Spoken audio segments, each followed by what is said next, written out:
Welcome back to Zangeki no Reginleiv, and we've got some catching up to do with Frey.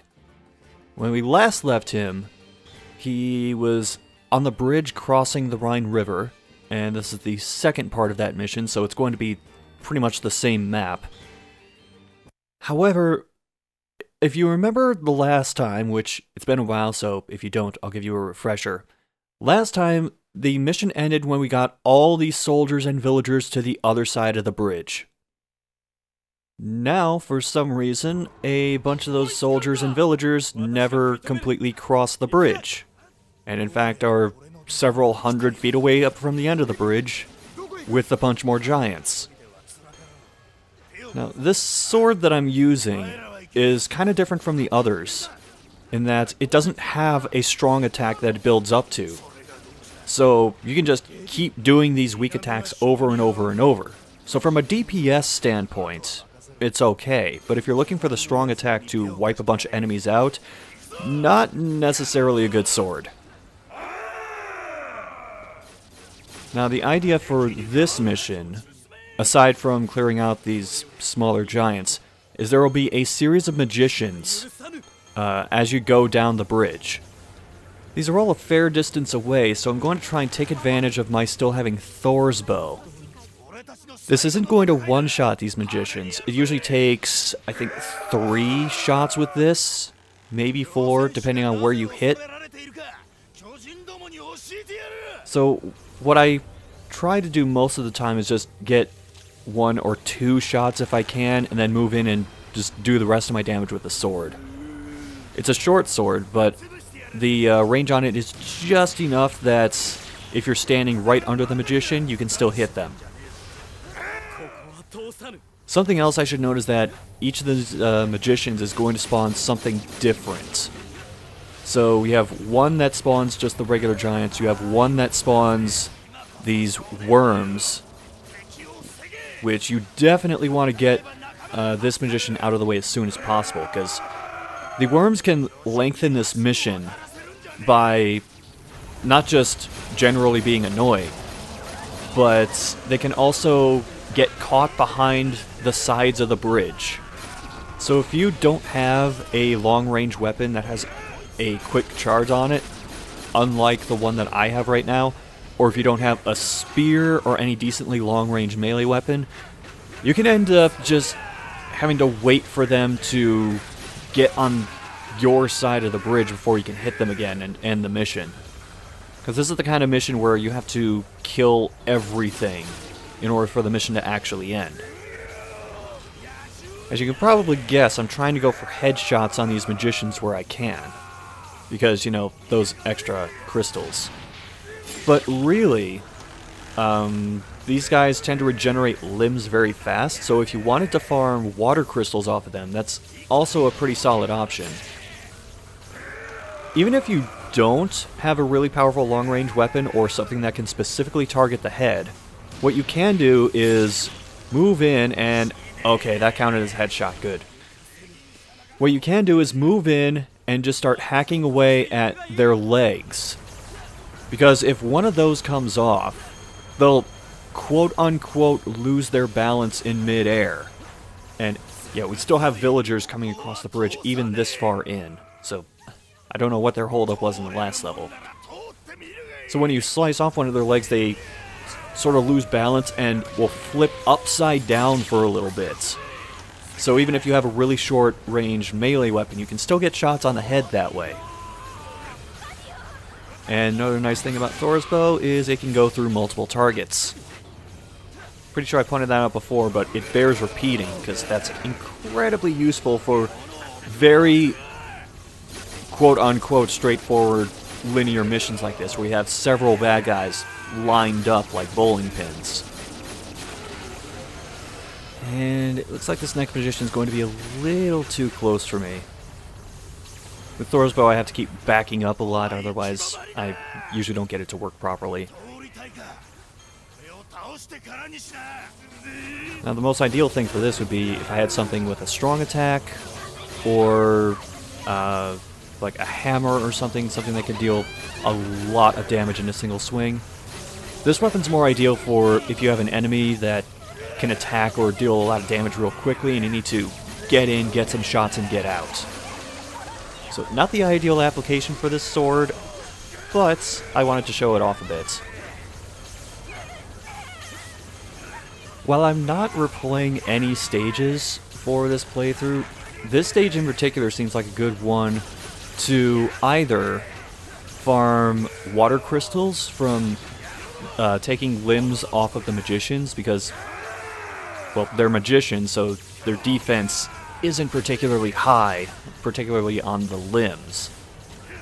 But also for wind crystals, because of all the worms that keep getting summoned by some of these magicians. And this guy is coming at me like a crab, because he's... I don't know why he's sideways. Is that an enemy later in the game, the crab magician? Probably not. As the end of this battle plays out, you're going to see a bit more dialogue happening, because of the thing that pops up above Frey's head. That's him talking primarily with Regan, who, you know, I'm not going to spoil it, I'm just going to let that happen. But this is the last magician on the bridge, and we still have more villagers coming through here. I don't know what they were waiting for last time. Because remember, we got chased to the bridge, so these villagers are just slacking.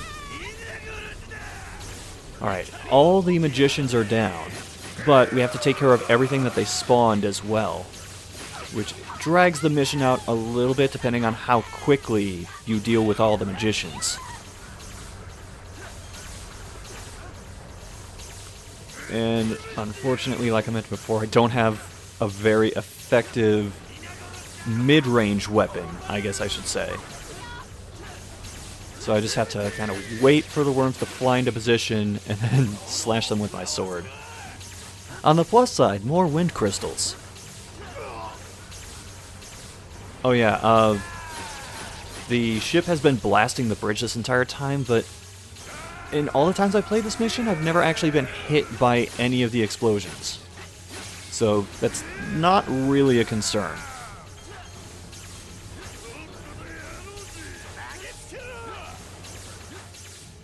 So, I said that the stage ends as soon as you kill everything.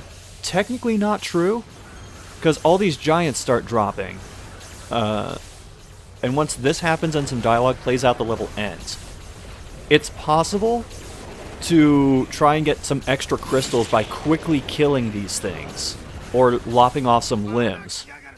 But there's a very short time frame in which to do it, so unless you have really strong weapons ready to go for these things as they're dropping to the ground, you're probably not going to get much extra. Now about that dialogue that was happening between Frey and Regan, well...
I mentioned what a pain in the ass it is to try to translate something when it doesn't have subtitles, and there were a bunch of explosions and quakes going off in the background to mask what people are saying. Okay, that's it. I just needed to vent for a moment. So, let's try and forge some things on the left side of the tree, preferably for Frey. And, oh, here's a good option. This is... blazing bow, flaming bow, depends on what you want to call it. And it's made with water crystals for some reason. And actually, I think that unlocked... Yes, this is the level 2 Great Hammer for Frey as well. So we can just equip those before going into the next mission. And it is going to take a while to balance this weapon tree out. Because, yeah, we're still very lopsided toward the right, but we're slowly but surely getting there. And the hammer for Frey, much like most hammers in this game, doesn't do a whole lot of damage when you're swinging from the ground up or from side to side. In fact, for this one, I believe the damage is, at least on the weak shots, more than doubled when you're going vertically down. And almost doubled when you're doing the strong shot vertically down as opposed to just side to side. As for the bow, this is the kind of bow that you fire it and then it explodes on contact. The accuracy for this is S, which I have an issue with, and we'll get into that in the next video, because next time on Zangeki no Reginleiv, we're actually sticking with Frey as he moves further south.